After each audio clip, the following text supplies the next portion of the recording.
Hello everyone, welcome to digital পড়াশোনা academy. আশা করছি তোমরা সকলে ভালো আছো, সুস্থ আছো এবং গুছিয়ে তুমি তোমার পরীক্ষা প্রস্তুতি চালিয়ে যাচ্ছ। প্রতিদিনকার মতন আজকেও আমাদের রেলওয়ে পিওয়াইকিউ সিরিজের ক্লাস হতে চলেছে এবং আজকে রেলওয়ে পিওয়াইকিউ সিরিজের ক্লাসে আমরা যে চ্যাপ্টার আলোচনা করছি সেটা acid, base and salt. According to NCERT এটা ক্লাস 10-এর তুমি দ্বিতীয় চ্যাপ্টারে পাবে অ্যাসিড, বেস অ্যান্ড সল্ট। আজকে আমরা এই অ্যাসিড, বেস অ্যান্ড সল্টের ওপর থেকে আজকের ক্লাসে যে কোশ্চেনগুলো আছে সেই কোশ্চেনগুলো যেগুলো বিগত বছরের পরীক্ষায় এসেছে সেগুলো আলোচনা করছি। এর পাশাপাশি তোমাদেরকে বলবো আগামীকাল অর্থাৎ 15ই এপ্রিল বাংলার নববর্ষ, সেই দিনকে আমাদের যে আপকামিং এএলপি যে নোটিফিকেশন এসেছে, এএলপি 2025-এর যে নোটিফিকেশন এসেছে তার জন্য বা এই এক্সামের প্রিপারেশন করার জন্য, যাতে তোমরা খুব ভালোভাবে প্রিপারেশন করে এই পরীক্ষায় সিলেক্ট হতে পারো, সেই জন্যে একগুচ্ছ নতুন ব্যাচ লঞ্চ হতে চলেছে। তাই সকলকে বলবো অবশ্যই করে সেই যে ব্যাচ লঞ্চের ক্লাসটা আসবে বা ভিডিওটা আসবে সেটা দেখে তারপর যাদের প্রয়োজন আছে তারা সেই মোতাবেক নির্দিষ্ট ব্যাচে ভর্তি হয়ে গিয়ে নিজের প্রিপারেশনটা অবশ্যই করে শুরু করে দেবে। তো আজকে আমাদের যে ক্লাস রয়েছে সেই ক্লাসের প্রথম প্রশ্নের দিকে আমরা প্রথমে চলে যাব। তো প্রথম প্রশ্ন দেখো কি বলছে। বলছে একটা তীব্র অ্যাসিডের দ্রবণের মধ্যে উপস্থিত থাকে ড্যাশ। দেখো এসেছে যেই আরআরবি যেই 2019-এ এসেছে। তো এটার উত্তর কি হবে? বলছে তীব্র অ্যাসিডের দ্রবণের মধ্যে উপস্থিত থাকে ড্যাশ আয়ন। তাহলে একটা জিনিস মনে রাখবে, অ্যাসিড পড়ছো তো অ্যাসিড হচ্ছে কি এমন একটা পদার্থ যারা জলীয় দ্রবণে H+ আয়ন উৎপন্ন করে। এবার যে কোনো তীব্র অ্যাসিডকে নিয়ে যদি তুমি দেখো তাহলে সেই তীব্র অ্যাসিড কি করবে তার জলীয় দ্রবণে, তার তীব্র অ্যাসিড জলীয় দ্রবণে কি করবে? তীব্র অ্যাসিড মানে সে খুব শক্তিশালী অ্যাসিড। তাই শক্তিশালী অ্যাসিড মানে সে কি দেখবে? তার অ্যাসিডিক প্রপার্টিটা বেশি করে দেখাবে। অ্যাসিডিক প্রপার্টি বেশি করে দেখানো মানে বেশি করে H+ আয়ন উৎপন্ন করবে। তাই তীব্র অ্যাসিড আমরা তাকেই বলছি যে বেশি পরিমাণে H+ আয়ন উৎপন্ন করে। তার ফলে কি হবে? তুমি যে কোনো তীব্র অ্যাসিডকে যদি নিয়ে দেখো তাহলে তার তুমি জলীয় দ্রবণের মধ্যে বেশি পরিমাণে H+ আয়ন উপস্থিত থাকবে। তাই এই যে H+ আয়ন উপস্থিত থাকবে অর্থাৎ অ্যাসিডটা সম্পূর্ণভাবে ভেঙে গিয়ে দুটো আয়নে পরিণত হবে, একটা ক্যাটায়ন আর একটা অ্যানায়ন। তার ফলে আমরা বলতে পারি যে একটা তীব্র অ্যাসিডের দ্রবণের মধ্যে উপস্থিত থাকে, সেটার উত্তর হবে অপশন এ, আয়ন। নেক্সট আমরা চলে যাব আমাদের দ্বিতীয় কোশ্চেনের দিকে। দ্বিতীয় কোশ্চেন বলছে নিম্নলিখিত অ্যাসিডগুলির মধ্যে কোনটি জলীয় দ্রবণে কম H+ আয়ন উৎপন্ন করবে? তাহলে এবার দেখো কম H+ আয়ন উৎপন্ন করার কথা বলেছে, তাহলে কম H+ আয়ন উৎপন্ন কখন হবে বা কারা কম H+ আয়ন উৎপন্ন করবে? যে সমস্ত অ্যাসিড মৃদু অ্যাসিড তারা কি করবে? জলীয় দ্রবণে কম পরিমাণ H+ আয়ন উৎপন্ন করবে। যারা মৃদু অ্যাসিড তারা জলীয় দ্রবণে কি করবে? কম পরিমাণ H+ আয়ন উৎপন্ন করবে। তো এখানে যদি তুমি দেখো তাহলে দেখো HNO3 যেটাকে বলা হয় নাইট্রিক অ্যাসিড, H2SO4 এটাকে বলা হয় সালফিউরিক অ্যাসিড, HCl এটা হচ্ছে হাইড্রোক্লোরিক অ্যাসিড। এই অ্যাসিডগুলোর প্রত্যেকটাই কিন্তু শক্তিশালী অ্যাসিড বা এগুলোকে বলা হয় তীব্র অ্যাসিড। বাট এইটা যেটা রয়েছে এর নাম অ্যাসিটিক অ্যাসিড।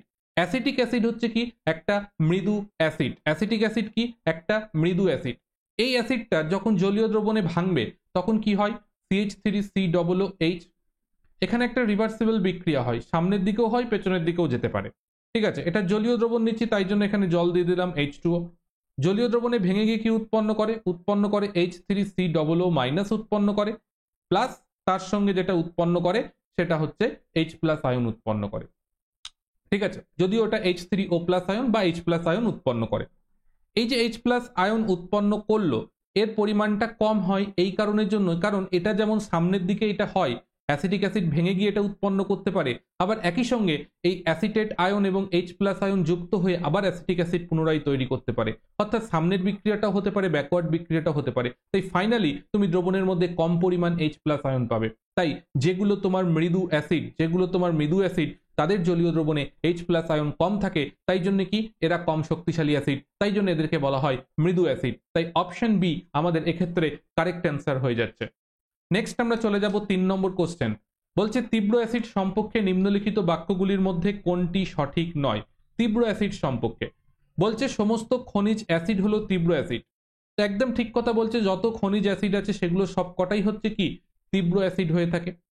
ধাতব কার্বনেটের সঙ্গে তীব্র বিক্রিয়া অ্যাসিডের সঙ্গে দ্রুত বিক্রিয়া করে। ধাতব কার্বনেট যেমন সোডিয়াম কার্বনেট, সোডিয়াম বাইকার্বনেট, এই জাতীয় যে সমস্ত পদার্থ, এগুলোর সঙ্গে এরা কি করে? তীব্র বিক্রিয়া করে। তো একদমই এরা তীব্র বিক্রিয়া করে, এটা ঠিক কথা বলছে। নেক্সট বলছে হাইড্রোক্লোরিক অ্যাসিড, সালফিউরিক অ্যাসিড তীব্র অ্যাসিডের উদাহরণ, একদম ঠিক কথা বলছে। তাহলে আমরা দেখব 4 নম্বর অপশন কি বলছে, অ্যাসিড হলো এক ধরনের রাসায়নিক পদার্থ যার স্বাদ নোনতা। এটা সম্পূর্ণ ভুল কথা বলছে, কারণ অ্যাসিডের স্বাদ কি হয়? টক হয়। তাই জন্য আমাদের সঠিক উত্তর হয়ে যাচ্ছে অপশন ডি। নেক্সট আমরা এগিয়ে যাব আমাদের পরবর্তী কোশ্চেনের দিকে। পরবর্তী 4 নম্বর কোশ্চেন কি বলছে দেখো, বলছে অক্সিজেন ছাড়া অন্যান্য ধাতব উপাদান দ্বারা গঠিত হাইড্রোজেন যুক্ত অ্যাসিডকে কি বলা হয়? অর্থাৎ তোমাকে বলছে যে এবার যেটা বলছে সেটা হচ্ছে এমন অ্যাসিডের নাম বলতে বলেছে, বা তোমাকে জিজ্ঞাসা করা হয়েছে যে অ্যাসিডগুলো কি হাইড্রোজেন যুক্ত আছে। অ্যাসিড মানে সেখানে হাইড্রোজেন যুক্ত রয়েছে, কিন্তু সেখানে অধাতব উপাদান হিসাবে অক্সিজেন নেই, অক্সিজেন ছাড়া অন্য কোনো পদার্থ রয়েছে। সেই সমস্ত অ্যাসিডগুলোকে আমরা কি অ্যাসিড বলে থাকি সেটা তোমার কাছে জানতে চাওয়া হয়েছে। তাহলে এই জাতীয় অ্যাসিড যেগুলো, যেমন উদাহরণ হিসাবে যদি তুমি দেখো, তাহলে সেটা দেখতে পাবে HCl, তারপর তুমি দেখতে পাবে HBr। দেখো এগুলোর মধ্যে কিন্তু অক্সিজেন নেই, কিন্তু অধাতু হিসাবে কি আছে? ক্লোরিন আছে, ব্রোমিন আছে। তো এগুলোকে বলা হয় হাইড্রা অ্যাসিড।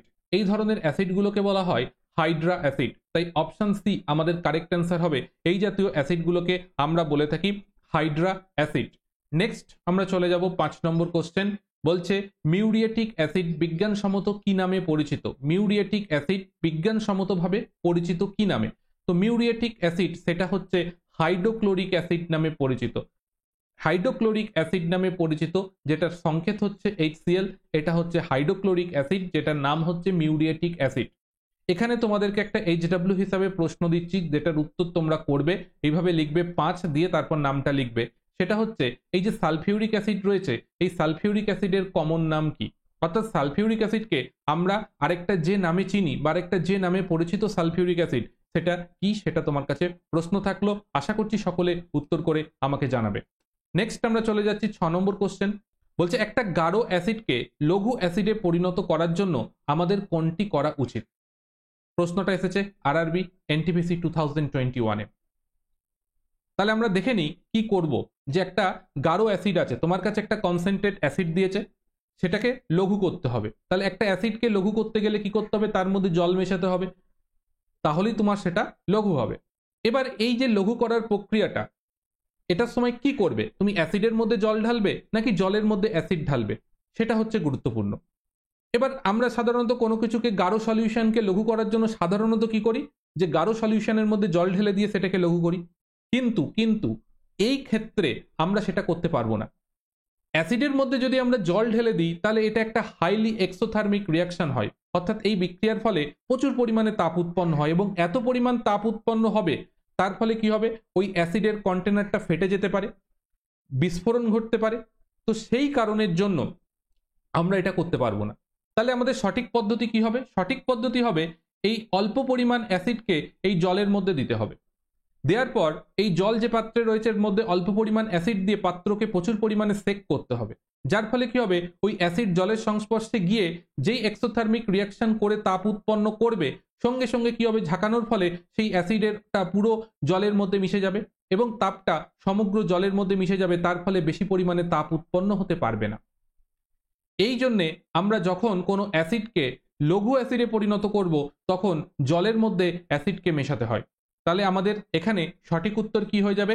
সঠিক উত্তর হচ্ছে জলের মধ্যে সামান্য পরিমাণ গাঢ় অ্যাসিড ঢালতে হবে, এবং তারপর সেটাকে প্রচুর পরিমাণে সেক করতে হবে। তাহলে পারেই আমাদের ওই অ্যাসিডটা লঘু অ্যাসিডে পরিণত হয়ে যাবে।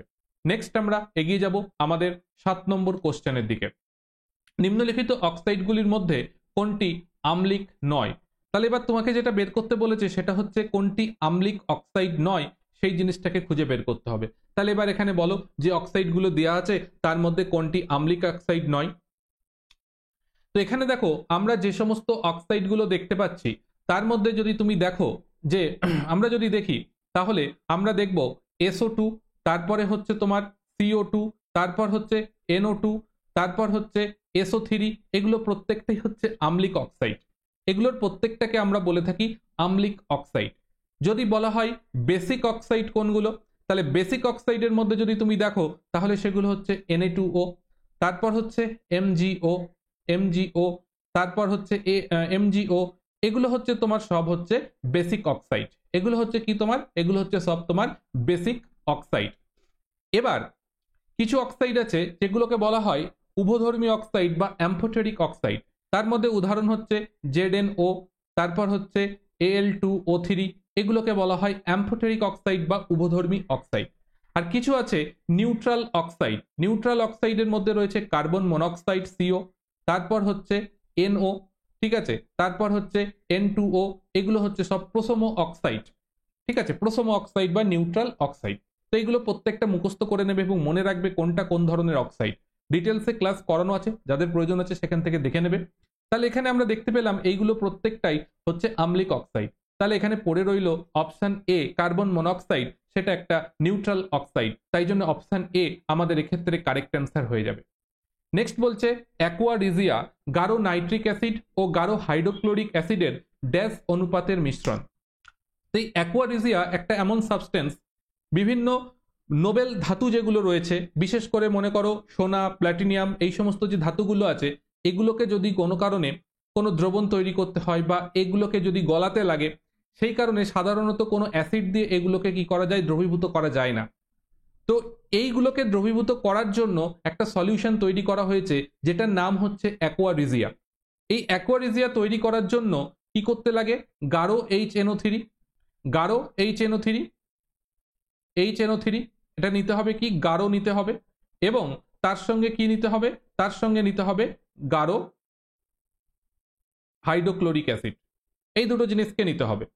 এবার এই দুটো জিনিসকে কি অনুপাতে নিতে হবে, এটা হচ্ছে 1:, নিতে হবে, এটা 3:, নিতে হবে। তাহলে পারে যে মিশ্রণটা তৈরি হবে সেই মিশ্রণটাকেই আমরা বলবো যে এটা হচ্ছে আমাদের অ্যাকোয়ারিজিয়া তৈরি হলো। তাহলে আমাদের এখানে সঠিক উত্তর কি হবে, 1:3, মানে অপশন ডি আমাদের কারেক্ট অ্যান্সার হবে। যে সলিউশন গোল্ড, প্ল্যাটিনাম, এইরকম মূল্যবান যে সমস্ত ধাতু, সেগুলোকে দ্রবীভূত করতে এই সলিউশনটা সাহায্য করে। নেক্সট আমরা এগিয়ে যাচ্ছি আমাদের 9 নম্বর কোশ্চেন। বলছে নিম্নলিখিত বৈশিষ্ট্যগুলির মধ্যে কোনটি একটি ক্ষারীয় পদার্থের বৈশিষ্ট্য নয়। তাহলে ক্ষারীয় পদার্থের বৈশিষ্ট্য নয় কোনটি, সেটা তোমার কাছে জানতে চেয়েছে। তাহলে আগে জানতে হবে ক্ষারীয় পদার্থের বৈশিষ্ট্য কি। যে সমস্ত পদার্থ ক্ষারীয় পদার্থ, তারা জলীয় দ্রবণে প্রধানত যে জিনিসটা উৎপন্ন করে, OH- আয়ন উৎপন্ন করে জলীয় দ্রবণে। নেক্সট কি করে, এই সমস্ত দ্রবণের যে পিএইচ হয়, সেই পিএইচ এর মানটা সবসময় 7-এর থেকে বেশি হবে। আর কি হয়, এরা লাল লিটমাস পেপারকে নীল রং করে দেয়। এদের যে স্বাদ হয় সেটা একটু তিক্ত টাইপের বা কষা স্বাদযুক্ত হয়। এদের সাবানের মতন পিচ্ছিল ভাব থাকে। এরা কি করে, এরা অ্যাসিডের সঙ্গে যদি বিক্রিয়া করে তাহলে নিউট্রালাইজেশন রিয়াকশন করে অ্যাসিড এবং লবণ এবং জল উৎপন্ন করে। তো এইগুলোই হচ্ছে প্রধানত একটা ক্ষারীয় পদার্থের বৈশিষ্ট্য হয়। এই ডিটেলসে ক্লাস করানো আছে অ্যাসিড বেস সলিডের মধ্যে, তার মধ্যে বৈশিষ্ট্যগুলো লেখা আছে। তাহলে এখানে আমরা যেগুলো দেখতে পাচ্ছি তার মধ্যে দেখতে পাচ্ছি লাল লিটমাসকে নীল করে, এটা ঠিক কথা বলেছে। জলীয় দ্রবণে হাইড্রোজেন আয়ন, মানে বলছে H+ আয়ন উৎপন্ন করার কথা, এটা নিশ্চয়ই করে না। সাবানের মতন পিচ্ছিল হয়, ঠিক কথা বলেছে।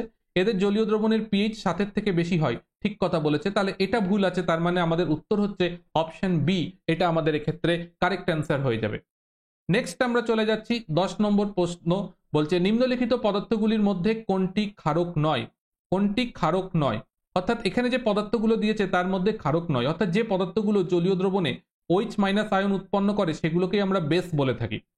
তো এখানে যদি তুমি দেখো NH4OH আছে, এটা যদি জলীয় দ্রবণে দ্রবীভূত করো তাহলে ও ভেঙে গিয়ে তোমার অবশ্যই করে OH- আয়ন উৎপন্ন করবে, OH- আয়ন উৎপন্ন করবে।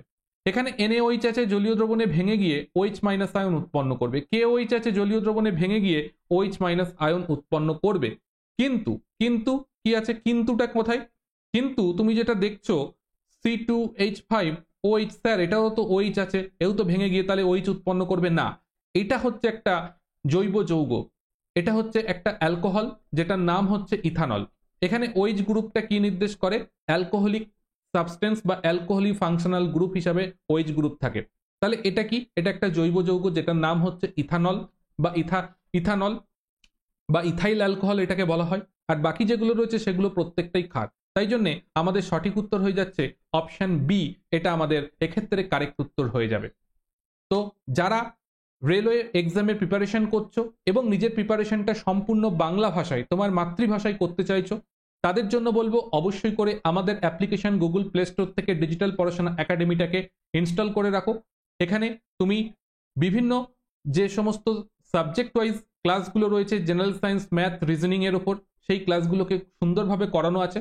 সেই সমস্ত ব্যাচগুলোতে যুক্ত হয়ে তুমি আমাদের সঙ্গে ক্লাস করতে পারো এবং প্রত্যেকটা ব্যাচ কিন্তু একদম বেসিক লেভেল থেকে অ্যাডভান্স লেভেল পর্যন্ত পড়ানো হয়েছে, যাতে করে তুমি খুব সহজে সায়েন্স ব্যাকগ্রাউন্ডের স্টুডেন্ট না হয়েও সায়েন্সটাকে খুব সহজে যাতে বুঝতে পারো এবং সায়েন্সে ভালো নাম্বার পেতে পারো, সেই লক্ষ্যটাকে নিয়েই আমাদের প্রত্যেকটা ব্যাচ তৈরি করা হয়েছে।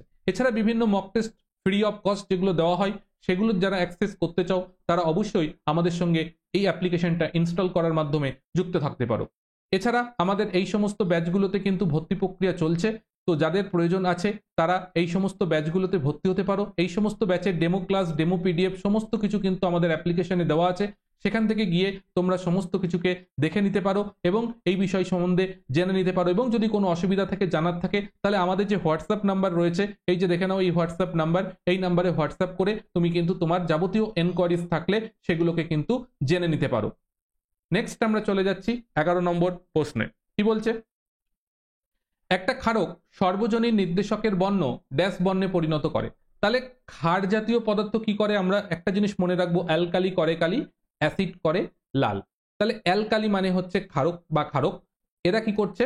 যারা নির্দেশক রয়েছে, সর্বজনীন নির্দেশক, তার বর্ণ কি করে দেয়? নীল করে দেয়। তাই অপশন সি নীল আমাদের এক্ষেত্রে কারেক্ট অ্যান্সার হবে। নেক্সট আমরা চলে যাচ্ছি আমাদের পরবর্তী কোশ্চেন। বলছে নিম্নলিখিত বিবৃতিগুলির মধ্যে কোনটি সঠিক? বলছে একটি ক্ষারকের জলীয় দ্রবণে প্রচুর পরিমাণে OH মাইনাস আয়ন উৎপন্ন হয়। দ্বিতীয় বাক্য বলছে একটি ক্ষারের জলীয় দ্রবণে প্রচুর পরিমাণে OH প্লাস আয়ন উৎপন্ন হয়। তাহলে এখান থেকে আমাকে বলতে হবে কোন বিবৃতিটা সঠিক। তো আমরা দেখেছি যে কোনো ক্ষার, সেই ক্ষারের যদি আমরা একটা জলীয় দ্রবণ নিই, তাহলে জলীয় দ্রবণে সে কি হচ্ছে? ভেঙে গিয়ে কি উৎপন্ন করছে? Na প্লাস ও মাইনাস এরকম একটা আয়ন উৎপন্ন করছে, তাই তো? আমরা অ্যাসিড বেসের ক্ষেত্রে তাই তো দেখি যে ওরা জলীয় দ্রবণে ভেঙে গিয়ে OH মাইনাস আয়ন উৎপন্ন করে, সেই জন্যই তো ওকে আমরা বলছি কি বেস। তাহলে OH মাইনাস আয়ন উৎপন্ন করবে না, OH প্লাস আয়ন নিশ্চয়ই উৎপন্ন করবে না। তাহলে অপশন এতে যেটা বলা আছে, এ নম্বর বিবৃতি যেটা, সেটা ঠিক। তাহলে আমরা বলবো যে কেবলমাত্র এ সঠিক। নেক্সট আমরা চলে যাব 13 নম্বর কোশ্চেন। একটি ধাতু অ্যাসিডের সঙ্গে বিক্রিয়া করে ড্যাশ উৎপন্ন করবে। তাহলে একটা ধাতু যদি অ্যাসিডের সঙ্গে বিক্রিয়া করে তাহলে সে কি উৎপন্ন করবে? ধাতু অ্যাসিডের সঙ্গে বিক্রিয়া করে ড্যাশ উৎপন্ন করবে। কি উৎপন্ন করবে? যে কোনো ধাতু মেটাল, ওই জন্য এম দিয়ে লিখলাম, সে যদি কোনো একটা অ্যাসিডের সঙ্গে বিক্রিয়া করে, তো অ্যাসিডের সঙ্গে বিক্রিয়া করলে পারে সেই ধাতুটা যেটা উৎপন্ন করবে সেটা একটা সল্ট উৎপন্ন করবে এবং তার সঙ্গে হাইড্রোজেন গ্যাস উৎপন্ন করবে। তার সঙ্গে কি করবে? হাইড্রোজেন উৎপন্ন করবে বা হাইড্রোজেন গ্যাস উৎপন্ন করবে। যেমন আমরা একটা রিয়াকশন নিতে পারি, জিঙ্ক তার সঙ্গে যদি আমরা HCl এর বিক্রিয়া করাই তাহলে পারে উৎপন্ন হয় ZnCl2 এবং তার সঙ্গে কি উৎপন্ন হয়? H2 গ্যাস উৎপন্ন হয়। এই যে বিক্রিয়াটা ঘটলো, এই বিক্রিয়া আমরা দেখতে পেলাম এটা কি একটা লবণ উৎপন্ন হলো, তার সঙ্গে হাইড্রোজেন গ্যাস উৎপন্ন হচ্ছে। তাই আমরা বলতে পারি অপশন সি লবণ এবং হাইড্রোজেন উৎপন্ন হবে। নেক্সট আমরা চলে যাচ্ছি আমাদের পরবর্তী 14 নম্বর কোশ্চেন। নিম্নলিখিত লবণগুলির মধ্যে কোনটি আম্লিক প্রকৃতির? এবার এখানে যে লবণগুলো দিয়েছে সেই লবণগুলোর মধ্যে কোনটি আম্লিক প্রকৃতির? তো এখানে দিয়েছে দেখো সোডিয়াম কার্বনেট, সোডিয়াম অ্যাসিটেট এবং অ্যামোনিয়াম ফসফেট, ঠিক আছে, এগুলোর মধ্যে, এবং ম্যাগনেসিয়াম সালফেট দিয়েছে। এই যে লবণগুলো তোমাকে দিয়েছে, এই লবণগুলোর মধ্যে আমরা যদি ম্যাগনেসিয়াম সালফেটকে দেখি, MgSO4 যার সংকেত, এই ম্যাগনেসিয়াম সালফেটকে যদি দেখি তাহলে এর পিএইচ এর ভ্যালু হয় কত? পিএইচ এর ভ্যালু হয় 5.5 থেকে শুরু করে 6.5 এর মধ্যে থাকে। তাহলে এটাকে আমরা বলতে পারি যে এটা একটা আম্লিক প্রকৃতির হয়। বাদবাকি যেগুলো রয়েছে সেগুলোর কিন্তু পিএইচ ভ্যালু একটু ক্ষারীয় ধরনের হয়। সেই জন্যে আমাদের সঠিক উত্তর যেটা হয়ে যাবে সেটা হচ্ছে ম্যাগনেসিয়াম সালফেট, এক্ষেত্রে আমাদের কারেক্ট অ্যান্সার হবে। নেক্সট আমরা চলে যাচ্ছি আমাদের 15 নম্বর কোশ্চেন। সোডিয়াম ক্লোরাইড একটি লবণ যা তৈরি হয়। তাহলে সোডিয়াম ক্লোরাইড লবণ এটা কিভাবে তৈরি হয় সেটা তোমার কাছে জানতে চেয়েছে। তো সোডিয়াম ক্লোরাইড তৈরি হওয়ার জন্য সোডিয়াম হাইড্রোক্সাইড এবং হাইড্রোক্লোরিক অ্যাসিড এদের মধ্যে কি করতে হয়? বিক্রিয়া করাতে হয়। বিক্রিয়া করালে পারে উৎপন্ন হয় NaCl প্লাস H2O। তো এটা কি? এটা একটা তীব্র ক্ষার, এটা কি? একটা তীব্র অ্যাসিড। তাহলে তীব্র ক্ষার তীব্র অ্যাসিডের বিক্রিয়ার ফলেই সোডিয়াম ক্লোরাইড লবণ উৎপন্ন হয়। তাহলে আমাদের সঠিক উত্তর হয়ে যাবে অপশন সি, তীব্র অ্যাসিড এবং তীব্র ক্ষারের বিক্রিয়ার ফলেই সোডিয়াম ক্লোরাইড লবণ উৎপন্ন হয়। যখন একটি ধাতব অক্সাইড অ্যাসিডের সঙ্গে বিক্রিয়া করে তখন ড্যাশ এবং ড্যাশ উৎপন্ন করে। এবার দিয়েছে কি ধাতব অক্সাইড, ঠিক আছে, একটা মেটাল অক্সাইড আছে, সেটা অ্যাসিডের সঙ্গে যখন বিক্রিয়া করবে তখন কি উৎপন্ন করবে।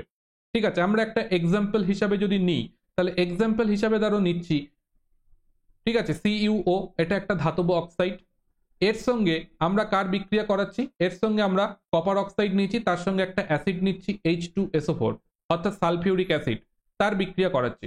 করানোর ফলে কি উৎপন্ন হবে, CuSO4 কপার সালফেট উৎপন্ন হবে এবং তার সঙ্গে জল উৎপন্ন হচ্ছে। এই যে কপার সালফেট যেটা উৎপন্ন হলো, এটা কি, এটা কি ধরনের পদার্থ, কপার সালফেট যেটা উৎপন্ন হলো এটা একটা লবণ, আর এদিকে কি উৎপন্ন হয়েছে, জল উৎপন্ন হয়েছে। তাহলে আমরা বলতে পারি যে যখন একটা ধাতব অক্সাইড অ্যাসিডের সঙ্গে বিক্রিয়া করে তখন লবণ এবং জল উৎপন্ন করে। তাহলে অপশন এ এক্ষেত্রে আমাদের কারেক্ট অ্যান্সার হয়ে যাবে। নেক্সট আমরা চলে যাচ্ছি পরবর্তী 17 নম্বর কোশ্চেন। যদি একটি দ্রবণ নীল লিটমাসের বর্ণ পরিবর্তন করে লাল করে দেয় তাহলে সেই দ্রবণের পিএইচ কত হবে। নীল দ্রবণ থেকে লাল করে দিচ্ছে, তাহলে দ্রবণের পিএইচ কত হবে। আমরা জানি কি, আমরা জানি অ্যাসিড দ্রবণ যদি হয় তাহলে সে কি করে, অ্যাসিড দ্রবণ কি করে, নীলকে লাল করে দেয়। আর যদি বেসিক দ্রবণ হয় তাহলে সে কি করে, লাল লিটমাসকে কি করে দেয়, নীল করে দেয়। এইটুকু আমরা জানি। তাহলে এখানে আমাদের নীল লিটমাসের বর্ণ লাল করে দিচ্ছে, মানে সেটা কি, অ্যাসিডিক দ্রবণ। আর অ্যাসিডিক দ্রবণের পিএইচ কত হয়, অ্যাসিডিক দ্রবণের পিএইচ হয় 7-এর থেকে কম। তাহলে আমাদের সঠিক উত্তর যেটা হয়ে গেল অপশন ডি, সেটা হচ্ছে কি, পিএইচ হবে 7-এর থেকে কম। নেক্সট আমরা 18 নম্বর কোশ্চেনে যাচ্ছি। যদি একটি দ্রবণের পিএইচ ড্যাশ হয় তবে ওই দ্রবণে OH মাইনাস আয়নের পরিমাণ সবচেয়ে বেশি হবে। অর্থাৎ কখন OH মাইনাস আয়নের পরিমাণ বেশি হবে। আমরা জানি যারা বেস তারা জলীয় দ্রবণে কি করে, OH মাইনাস আয়ন উৎপন্ন করে। অর্থাৎ যে দ্রবণটা যত বেশি বেসিক হবে তার মধ্যে তত বেশি OH মাইনাস আয়ন উৎপন্ন হবে।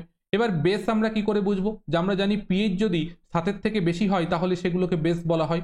তাহলে যার পিএইচ ভ্যালু যত বেশি হবে, 7-এর থেকে যত বেশি হবে, সেটার মধ্যে তত বেশি পরিমাণ OH মাইনাস আয়ন থাকবে। তাহলে এখানে আমরা দেখতে পাচ্ছি পিএইচ যদি 10 হয় তাহলে তার মধ্যে OH মাইনাস আয়নের পরিমাণ বেশি হবে। তাই জন্য আমাদের সঠিক উত্তর হয়ে যাবে অপশন বি। নেক্সট আমরা চলে যাচ্ছি পরবর্তী, লেবুর রসে পিএইচ মান নিম্নলিখিতগুলির মধ্যে কোনটি হবে। লেবুর রসের পিএইচ মান, এবার এই প্রশ্নটার উত্তর করতে গেলে পারে, আমাদেরকে কি করতে হবে, ডিরেক্ট মান মনে রাখতে হবে। এবং নর্মালি মনে রাখতে হবে লেবুর রস, তার মানে কি আছে, তার মধ্যে সাইট্রিক অ্যাসিড পাওয়া যায়। সাইট্রিক অ্যাসিড, অ্যাসিড মানেই সেটা কি, সবসময়ের জন্য পিএইচ ভ্যালু কম হবে। তো এখানে আমরা ডাইরেক্ট মনে রাখছি, সেই জন্য আমরা বলছি যে লেবুর রসের পিএইচ এর মান 2.2 হবে। এবার মনে হবে যে এটা আপনি কোথা থেকে পেলেন, তার জন্য আমাদের কাছে একটা চার্ট আছে।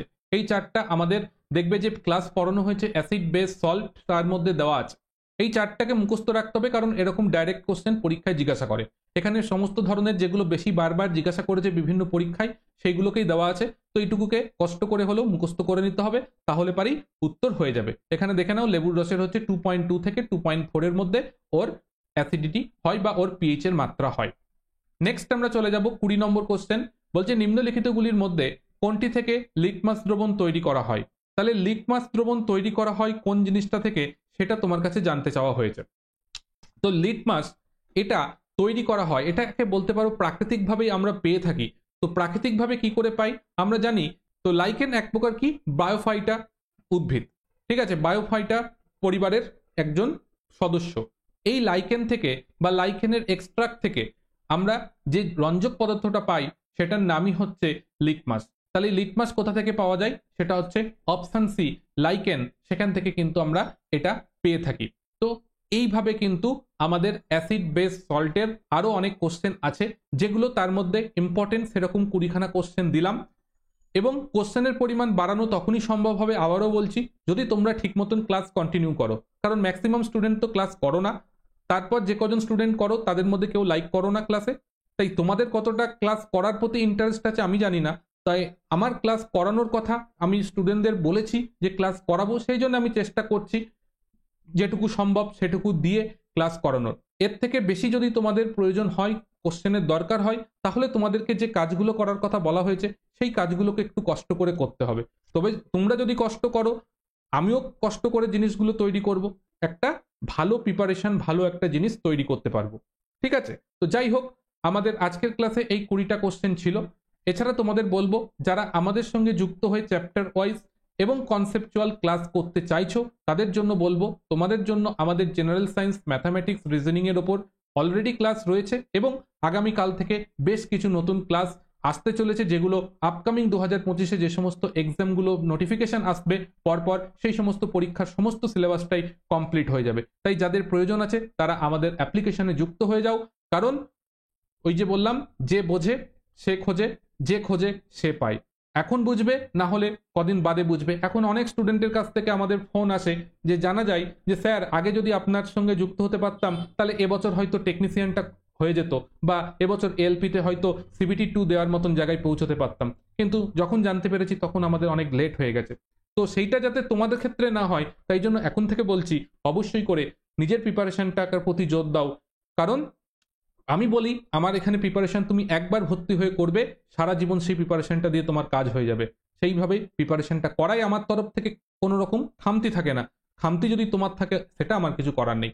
ঠিক আছে, যারা প্রিপারেশন নিচ্ছে, যারা দীর্ঘদিন ধরে পড়াশোনা করছে, যারা সঠিকভাবে নিজেকে প্রিপারেশনটা নিচ্ছে এবং পরিশ্রম করছে, তারা অবশ্যই তাদের জায়গাটাকে আজকে নিশ্চিত করতে পেরেছে। তুমিও যদি করো, আগামী দিনে তুমিও সেটাকে করতে পারবে। এছাড়া বলবো, আমাদের টেলিগ্রাম চ্যানেলে যুক্ত থাকতে পারো। সেখানে ক্লাস নোটিফিকেশন, ইম্পর্টেন্ট আপডেট এবং মক টেস্টের লিঙ্ক সমস্ত কিছু সেখানে প্রোভাইড করা হয়। তাই যাদের প্রয়োজন আছে তারা অবশ্যই সেখানে যুক্ত থাকতে পারো। এছাড়া ইউটিউব থেকে যারা ক্লাস করছো তাদের বলবো, বিজ্ঞানের সাফল্য ব্যাচটা করো, করে নোট ফোট লিখে তৈরি করে নাও, কারণ এখান থেকে তোমার বেসিক লেভেলটা কমপ্লিট হবে। বাকিটার জন্য নিজেকে খাটতে হবে, নিজেকে প্রিপারেশন করতে হবে। এছাড়া টপ 1000 জেনারেল সায়েন্স MCQ এবং আমাদের যেটা প্রিভিয়াস ইয়ার কোশ্চেন সিরিজ চলছে, এই ক্লাসগুলো নিয়মিতভাবে হতে থাকবে। তোমরা এই ক্লাসগুলোকে নিয়মিতভাবে করতে থাকো, অবশ্যই করে তোমরা নিজেদের লক্ষ্যে পৌঁছতে পারবে।